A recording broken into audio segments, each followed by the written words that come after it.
Hello. Here we are again at the Hudson Library celebrating National Library Week.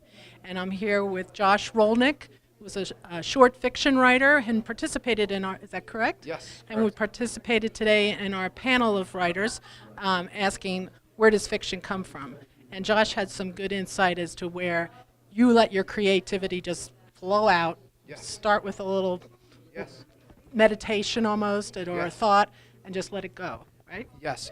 I think of myself as very much an insightful, really, in terms of where the story itself comes from. It comes from inside, right? The anecdote I gave today, I think there's four roles in the writing process. There's the madman, the carpenter, the architect, and the judge. And it's very important, I think, when you're starting to write, especially when you're starting from a blank page, to start with that madman or madwoman, as the case may be. That's the character who writes crazily, doesn't stop when they get to a place where they're not sure what happens, keeps pushing through. You're really trying to write from your subconscious, not your conscious mind. A mentor of mine, Robert Allyn Butler, calls this dream storming. It's not brainstorming, it's literally dream storming. And he says when you're writing and you get to a place in the story and something doesn't work, you don't go back and revise. It's not thinking, what would my character do? It's literally redreaming. You go back to that spot and you think, okay, you have to get into that meditative place, and you have to, from that point forward, really tap into your subconscious, be that madman, and write from that point forward. I know you talked about being trying to imagine being in a room and what would you see.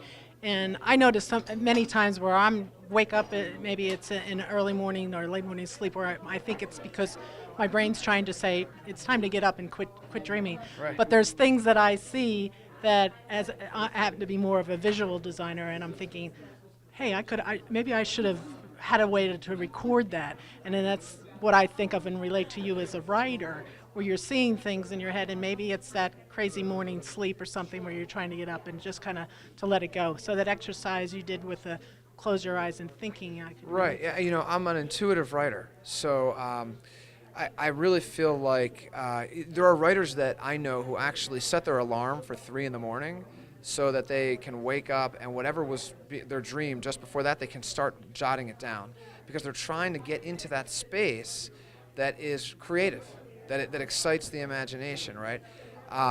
The exercise that I did here today, it was one of the first exercises that I did when I was in an MA program in Washington, D.C., where I was wondering, how do you access that space? How do you get into that space, right? Where you're truly tapping into your imagination. You're not thinking, you're really dreaming in a sense.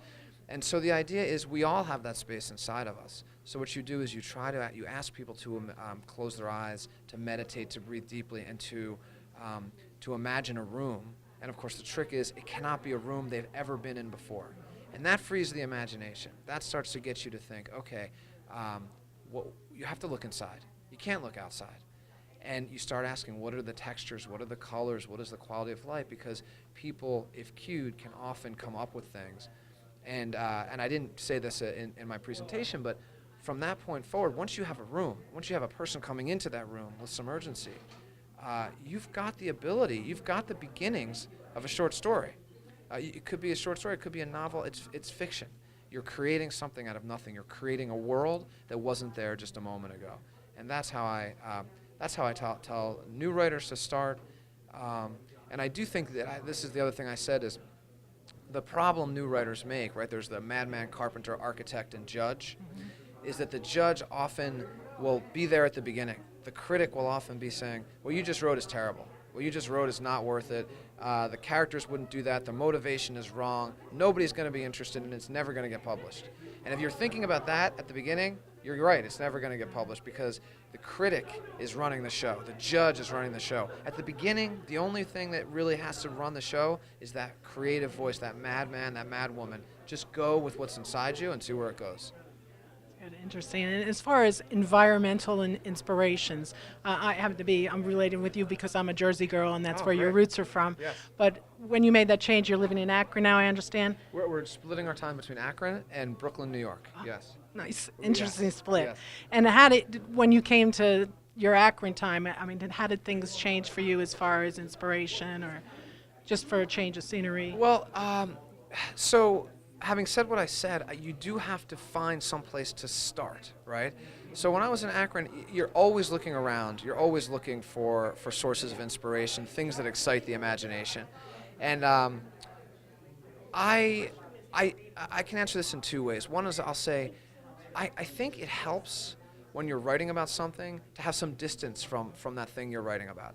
So I grew up in New Jersey, right? So I was able, when I moved to here, to really think back and really tap into that dream space because it wasn't right in front of me, right? It's again, Robert Allyn Butler talks about the importance of forgetting in fiction writing. He's an amazing writer who wrote Tabloid Dreams, which is a great short story collection. But one of the things that he did, he was in Vietnam. And when he was in Vietnam, he was a war reporter. He was a war correspondent. And he came out of Vietnam, and he tells the story himself, and he would tell it better than I can. But he says, when I came out of Vietnam, he was going to write a short story collection. And it was all so very present for him. He had just been there. He had all the facts and all the details.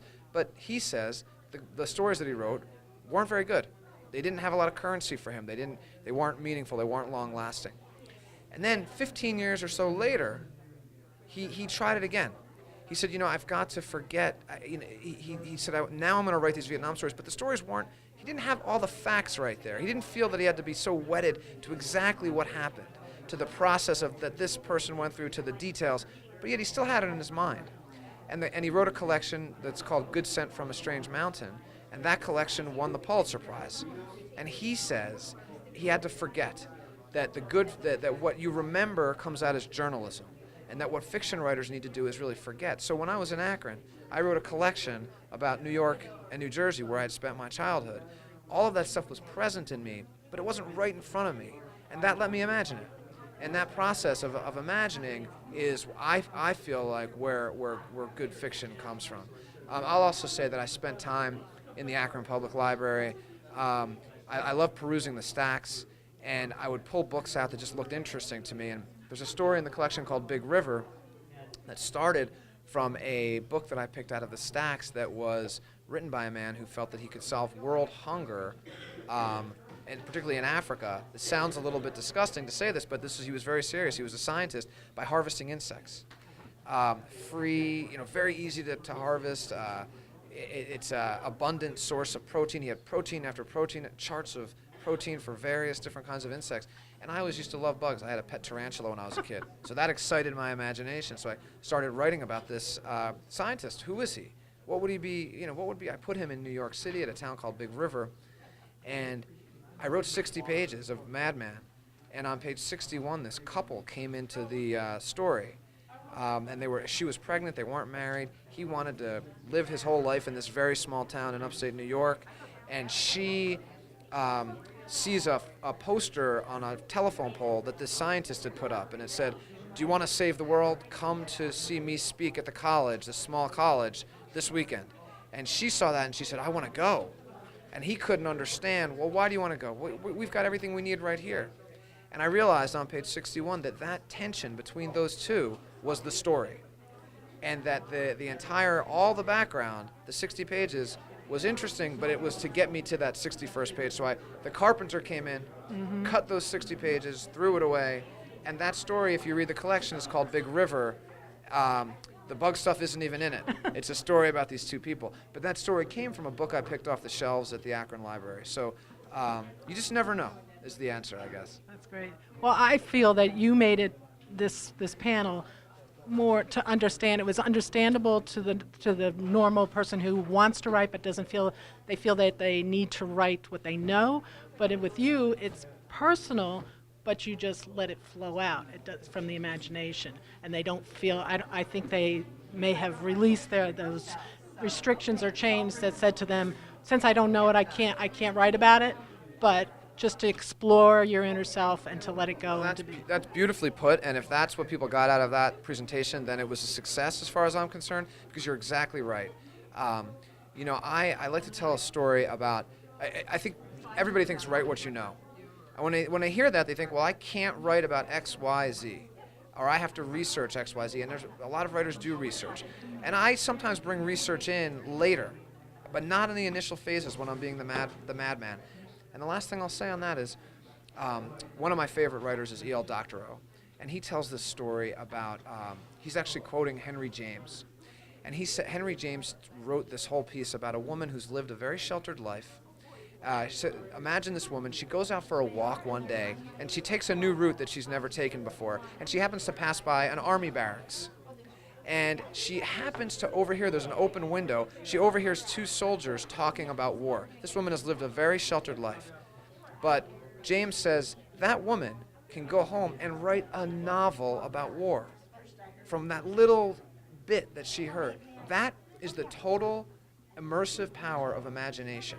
Okay, we should feel free. She doesn't know war, but you can still imagine what it would be like, and she is going to imagine that in a way that nobody else would.